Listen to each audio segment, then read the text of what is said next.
Good evening and good evening. This is Mondor Vlogs. Guys, good evening. Ngayon guys, magluluto pala tayo ng ulam natin. Ang lulutuin natin is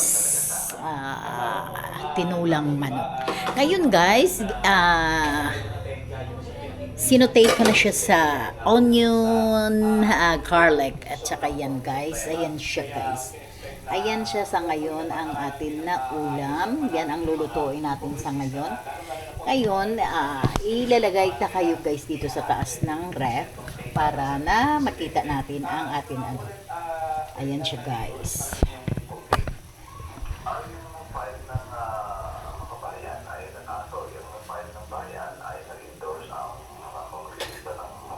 What is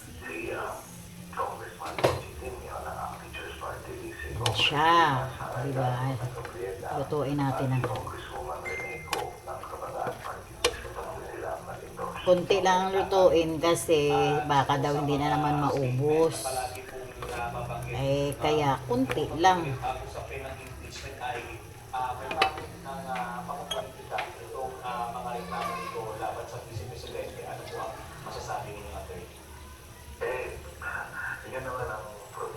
Lagyan muna natin ng tubig kasi kulang. Bitin kami sa sabaw mamaya. May pera pa kang ibigay sa'yo, i-account mo nga. Yun lang naman kasimple. Lahat naman alam mo naman, lahat naman ng mga public official na nag-check corruption na sabihin nila, political lang yan.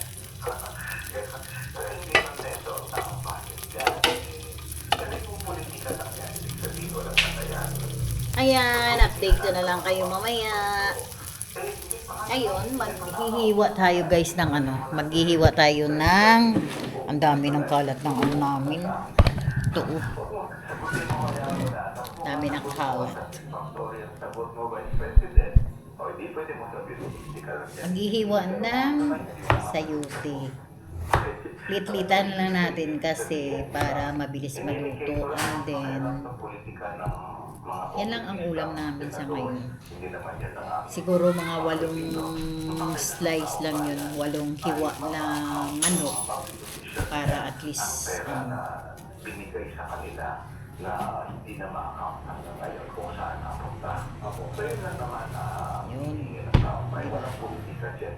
Hindi yan sa public fund. Public officials must be accountable to the people at all times. Yun na naman ang prinsipyo ng impeachment. At paano po ito babangga doon sa sinasabi ng kampo ng Vice Presidente? Kasi kanina nakausap po namin dito sa studio si Atty. Michael Boa, ang legal counsel po ng Vice Presidente. Ang sinasabi po nila hindi masyado malamig. Naman silang papalayan din at maglabas din ng kanilang mga pakuloy na meron po yung mga paratang tungkol sa confidential funds. Niluto na yun sa loob. Ano naman yung Talagang sa na-account loob. po nila at kaya nilang papalayan na ito sila Mary Grace Piatos at iba pang mga na-discovering questionable names ay talaga mga kung naging part ng proseso doon sa naging paggastos po ng Yan. confidential funds. Diyan muna kayo. Kaya kung hindi ko, kung magpresenta nila kasi parang more than 60 or 70 ka parang yung Basan ko lang yun sa iyo. Yung si Mary Grace Piatos, hindi lang isa, yung dalawa marami. So, kung magandang makita siya, at bakit marami di ba? Kung siya, hindi na natin training. Kung i-present nila siya, that's better para malinaw sa taong bayan. Ang tagal na yun, kapag ang ngayon, wala na ang kilala kung sino yan, wala man ang bumati. At hindi totoo na ang confidential fund na OCT na nakalagay na sa Joint Venture ng DFCISG, DND, tsaka COY, na lahat ng confidential fund ay dapat may document of payment. Siya rin yung resibo. Hindi naman papayag yung konstitusyon na may public fund yan eh. Hindi mo Lagay na natin ng ano. audit kasi confidential. Mahirap lang i-audit ang confidential fund pero hindi ibig sabihin na hindi siya pwedeng ma-audit. Tapos kung hanapan ka ng kanina mo binigay, dapat hindi mo yan pwedeng sabihin na confidential. Lalo na kung kuha ang tanong sa'yo. Diba? Otherwise, di good tayo sa video pera kasi ang sasabihin nila ng public officials natin, hindi ko pwedeng sabihin kung kanino ko binigay. Kung ginastos niya yun sa biyahin niya o kaya sa hotel o kung saan man. So, sikreto yan. Dapat i-account yan requirement yan sa batas at requirement yan sa konstitusyon.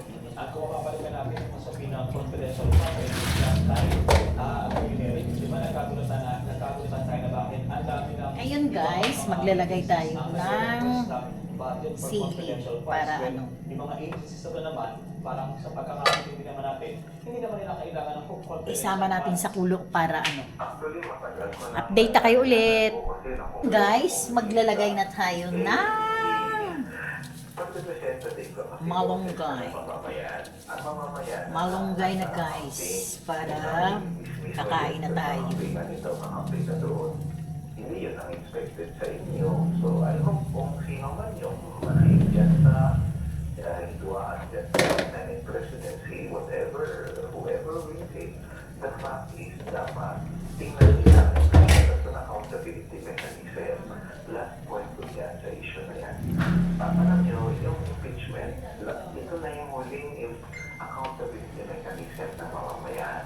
Yung mga impeachable officials, para sila... Ayan guys, malapit na maluto ang angin na ulam. Itong mga government Kahit, employees na to. kita niyo ba? Kasuhan yan, pwedeng ma-remove yan. Sila, hindi sila ma-remove unless mapapig sila sa impeachment trial.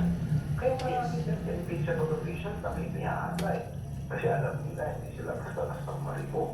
Eh, ito na nga lang ang natira. Papapagin pa. On the basis na, loyalties na kung sino ang politiko na kinakampihan nyo. Tingnan niyo yung ebidensya. Tingnan niyo kung anong merits ng taong bayan na hindi ng taong bayan. At mag-desisyon kayo based on the evidence. So, ako, hindi ko actually alam kung totoo yun.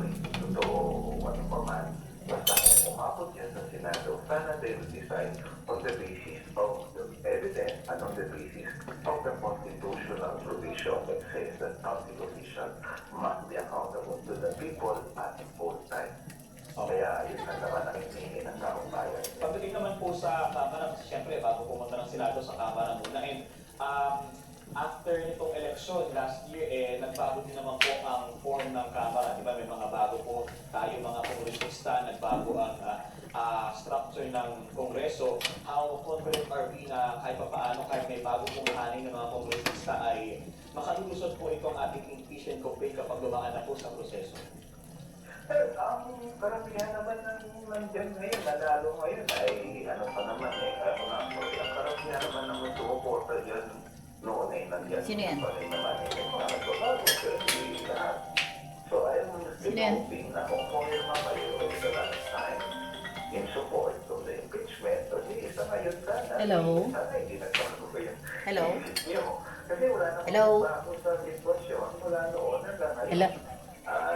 Yung account na ba ang consider ang 612 million na confidential fund ng Vice Presidente, wala na ano na ba, nalaman na ba kung sino si Mary Grace Piatos, hindi. Oo, pareho lang naman yun eh.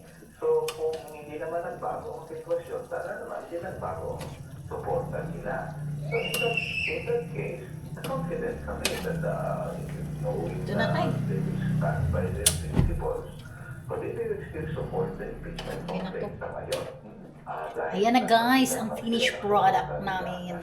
Opo. So, attorney, kailan natin inaasahan is Ayan, kunti lang ang aming formally po ay Ayan na siya. Yan ang finished product ng aming niluto. Bye guys! Bye guys! Thanks for watching. Like and share and subscribe. Don't forget to like and subscribe. Bye! See you on my next video.